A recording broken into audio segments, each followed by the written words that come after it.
नमस्कार, मैं हूं शरद द्विवेदी और कार्यक्रम हमारा शहर हमारा नेता इसमें आपका बहुत स्वागत है। और आज हमारे साथ एक ऐसे युवा नेता हैं जो कांग्रेस के राष्ट्रीय प्रवक्ता की जिम्मेदारी तो संभाल ही रहे हैं। तो चलिए, ये छत्तीसगढ़ से आते हैं, छत्तीसगढ़ की राजधानी रायपुर से रहने वाले वहीं के हैं। सुबोध हरित्वाल जी से मुलाकात करिए। बहुत स्वागत करता हूं सर आपका। धन्यवाद सर। सबसे पहले मैं आपसे यही जानना चाहूँगा कि राजनीति में आने का, जितना मैं आपके बैकग्राउंड के बारे में जान रहा था, तो एक चिकित्सकों का परिवार रहा है। आपने इससे अलग करीब करीब 2 दशक पहले राजनीति में आने की धारा को चुना। आसान नहीं रहा होगा घर में, पिताजी, माताजी, और माफ़ कीजिएगा, राजनीति को कुछ ऐसा देखा भी जाता है कि राजनीति क्या कोई काम है, फुल टाइम काम है, या तो उसको तो ओढ़ना बिछोना बना लोगे, वो मिलेगा क्या वहाँ जाके। जी धन्यवाद शरद जी। सबसे पहले तो मैं बंसल न्यूज़ का आभार व्यक्त करता हूं कि मुझे इस लायक समझा कि मैं आपके साथ बैठकर यहाँ बात कर सकूं। और हाँ, वाकई में बड़ा मुश्किल होता है राजनीति को एक फुल टाइम प्रोफेशन के तौर पर चुनना। फुल टाइम प्रोफेशन मैं इसलिए कह रहा हूँ क्योंकि अगर आप युवा अगर राजनीति में आएंगे नहीं तो उसे बदलेंगे कैसे। उस दौरान जब 2004, 5, 6 की बात है, मैं भी जब कॉलेज में गया तो कॉलेज में दोस्तों ने कहा कि छात्र संघ के चुनाव हो रहे हैं, लड़ना चाहिए। और उसी दौरान कोई माइंडसेट से नहीं गया था। हाँ, मेरे पूरा परिवार चिकित्सकों का है, मेरे पिताजी, मेरे दादाजी, मेरे सारे चाचा सब डॉक्टर हैं। तो मतलब जाहिर तौर पर उनकी इच्छा थी कि मैं भी एक डॉक्टर बनूं। बायोलॉजी का स्टूडेंट भी रहा, पर अनफॉर्चुनेटली मैं नहीं बन पाया। एंड एक्चुअली अनफॉर्चुनेटली, क्योंकि मैं चाहता भी था कि परिवार की लेगेसी को आगे लेकर के जाऊं। पर इसके साथ साथ पिताजी ने बहुत सपोर्ट किया। मेरे पापा जो डॉक्टर निरंजन हरित्वाल जिनका नाम है, वो भी एक प्रख्यात चिकित्सक है रायपुर में। पर पापा जी चिकित्सक के साथ साथ कांग्रेस के एक हार्डकोर कार्यकर्ता भी थे।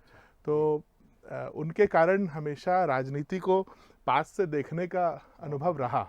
ऐसा नहीं रहा कि हमारे घर में बहुत ज़्यादा कोई विधायक, सांसद, मंत्री रहे हों, पर हाँ, हम लोग कांग्रेस के एक हार्डकोर वर्कर हैं। हमारे परिवार में मेरे पिताजी ने हमेशा कांग्रेस का झंडा उठाया, बहुत सारे विभिन्न पदों में भी पार्टी में रहे। पर फिर भी कोई भी नेता हो, मुझे लगता है कि वो कभी नहीं चाहते कि उनके बच्चे भी राजनीति में आए। मुझे तो ऐसा लगता है।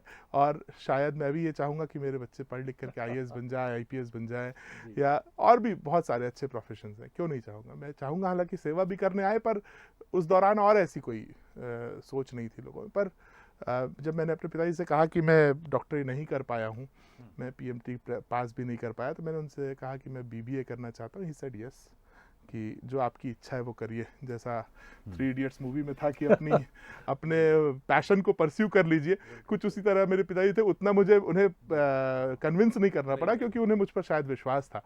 तो उन्होंने मुझे बीबीए करने की इजाज़त दी।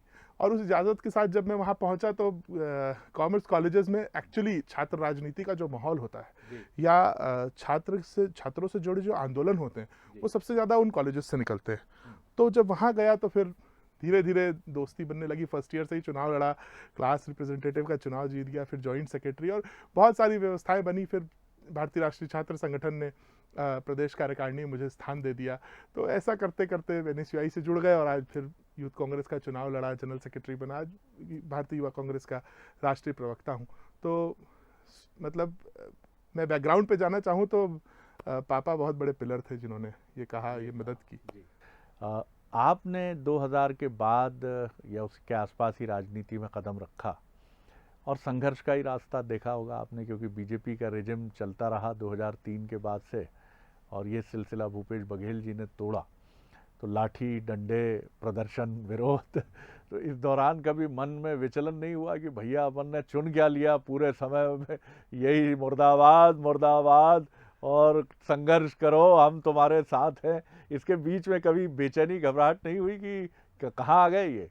नहीं सर जी, अच्छी बात यह थी कि मैंने जब वाकई में पार्टी ज्वाइन करी तो उस दौरान ही हम छत्तीसगढ़ में सरकार से बाहर हुए थे। 2004-5 की बात है।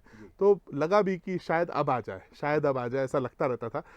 कैसे 15 साल बीते ये इसलिए पता नहीं चला, क्योंकि संघर्ष करने की क्षमता कांग्रेस पार्टी ने दी अपने आप। राहुल गांधी जी ने हमेशा कहा, मैं तो उन्हें इसलिए आदर्श भी मानता हूं कि 2 बार प्रधानमंत्री जो व्यक्ति बन सकते थे, और अगर नहीं बने, सड़कों पर उतर कर भट्टा परसौल से लेकर के आज भारत जोड़ो यात्रा तक वो व्यक्ति पैदल चल रहे हैं, पूरे देश में लोगों की जन समस्याएं सुनते, तो उनके सामने हम लोग कुछ भी नहीं है। तो मुझे लगा कि अगर इतने बड़े नेता हमारे देश की अगर स्ट्रगल कर सकते हैं तो हम लोगों का स्ट्रगल अंश मात्र है, और अगर पार्टी के लिए वो करना पड़े तो उसमें कोई बुराई नहीं है। मुझे बहुत खुशी है कि 15 साल का वो संघर्ष जो छत्तीसगढ़ में डॉक्टर रमन सिंह की सरकार के खिलाफ रहा, उसका मैं भी भागीदार हूँ। मेरे ऊपर भी अगर 26-27 केसेस डॉक्टर रमन सिंह की सरकार ने लगाए थे, आज उन केसेस का ही परिणाम है कि जनता को एक ऐसी सरकार मिली है। शरद जी मानिए, वाकई में मैं अपनी सरकार की गुणगान करने के लिए यहाँ नहीं बैठा हूँ, पर वाकई में छत्तीसगढ़ की सरकार ने, अगर किसानों के लिए किसी सरकार ने पूरे इतिहास में कुछ किया तो छत्तीसगढ़ की कांग्रेस सरकार ने किया। अगर आर्थिक रूप से गांव को और ग्रामीण अर्थव्यवस्था को मजबूत करने का काम किसी ने किया, क्या हमारी सरकार ने किया। तो मुझे लगता है कि जब वो सरकार आई और जब काम होने लगे तो वो सारे दर्द, वो सारी तकलीफें वो भूल गए हम। राहुल गांधी जी की आपने बात की, राहुल जी के बारे में जितना हम सुनते हैं कि वो जो सोचते हैं उससे पीछे नहीं हटते, और यही वजह है कि कई बार लिटिगेशंस में भी चले जाते हैं। वो 4 कदम आगे जाने के बाद 10 कदम पीछे हटना है तो उससे भी परहेज नहीं करना होता है।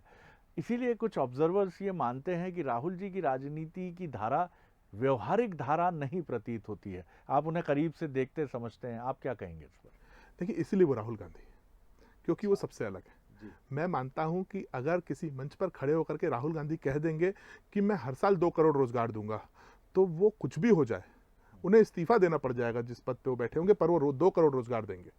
ये उनका प्रॉमिस है पब्लिक के साथ। मुझे याद है सर एक वाक्य, छत्तीसगढ़ में जब सरकार बनी तो हमने वादा किया था, गंगा जल को हाथ में लेकर के हमारे प्रवक्ताओं ने वादा किया था एक प्रेस कॉन्फ्रेंस के दौरान, कि हम सरकार में आते ही विद इन 24 आवर्स हम कर्ज माफी कर देंगे, हम 2500 रुपए धान के समर्थन मूल्य को घोषित कर देंगे। मुख्यमंत्री भूपेश बघेल जी, टीएस सिंहदेव जी, ताम्रध्वज जी शपथ ले रहे थे।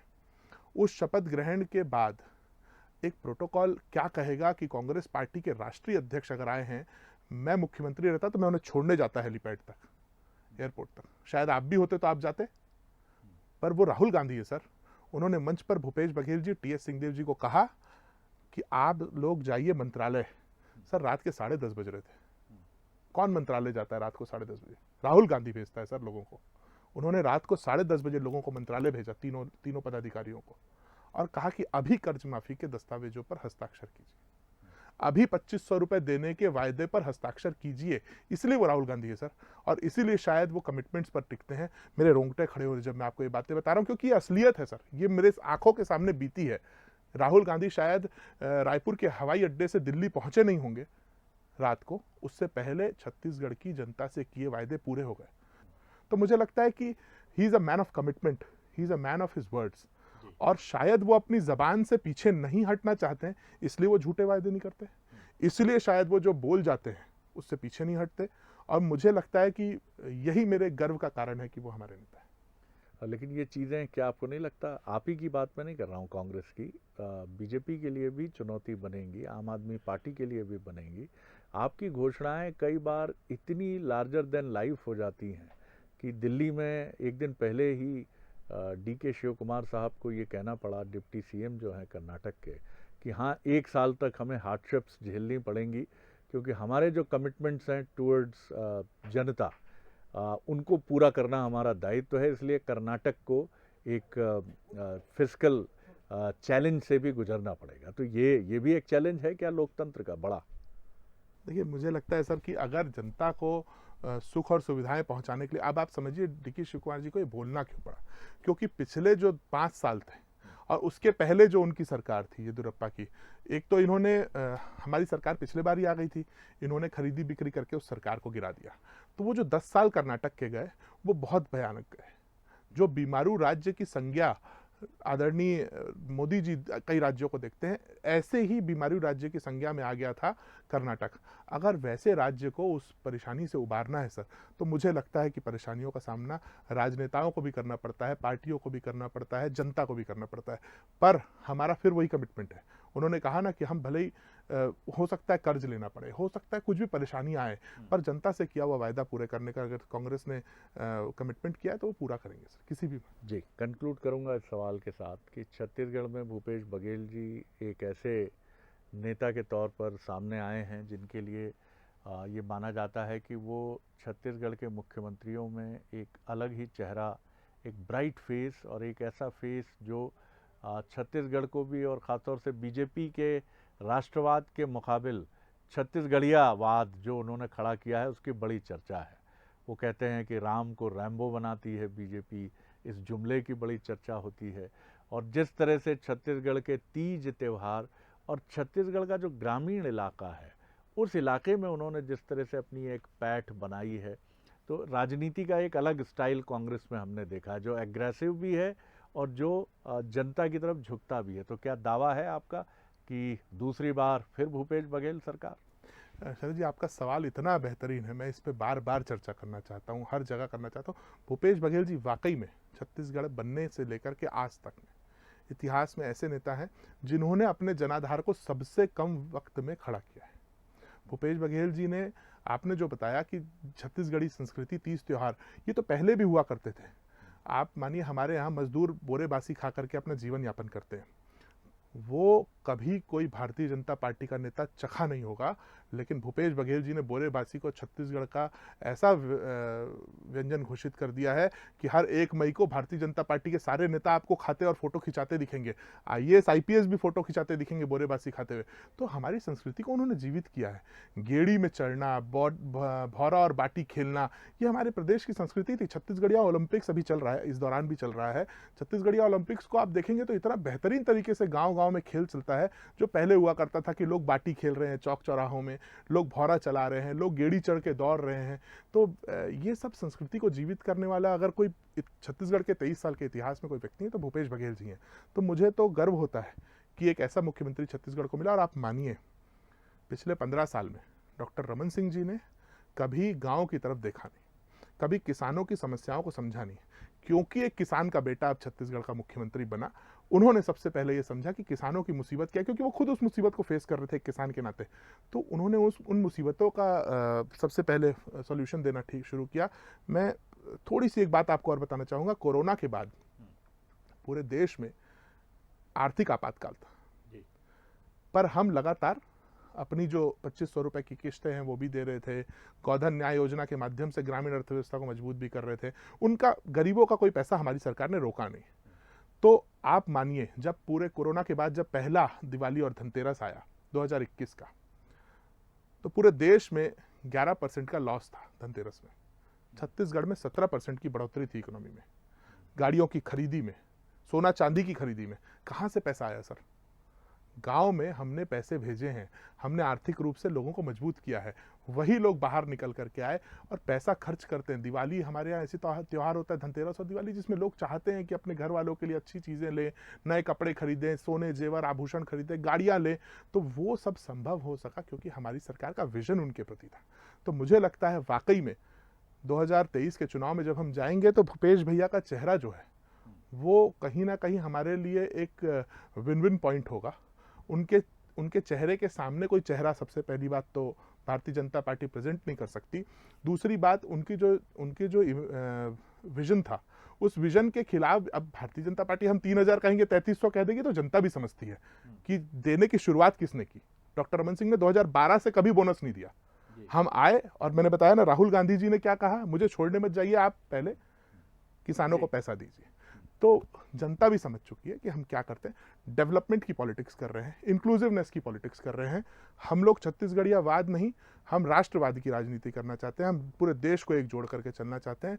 और सबसे खुशी की बात है सर, जिसके साथ मैं इस बातचीत को खत्म मैं भी करना चाहूँगा, कि भगवान राम का जो पेटेंट भारतीय जनता पार्टी लेकर के चल रही थी और उनके नाम का चंदा खाती थी, उनके नाम से भारतीय जनता पार्टी राजनीति करती थी, उस भगवान राम के ननिहाल को कभी 15 साल में डॉक्टर साहब ने याद नहीं किया, रमन सिंह जी ने।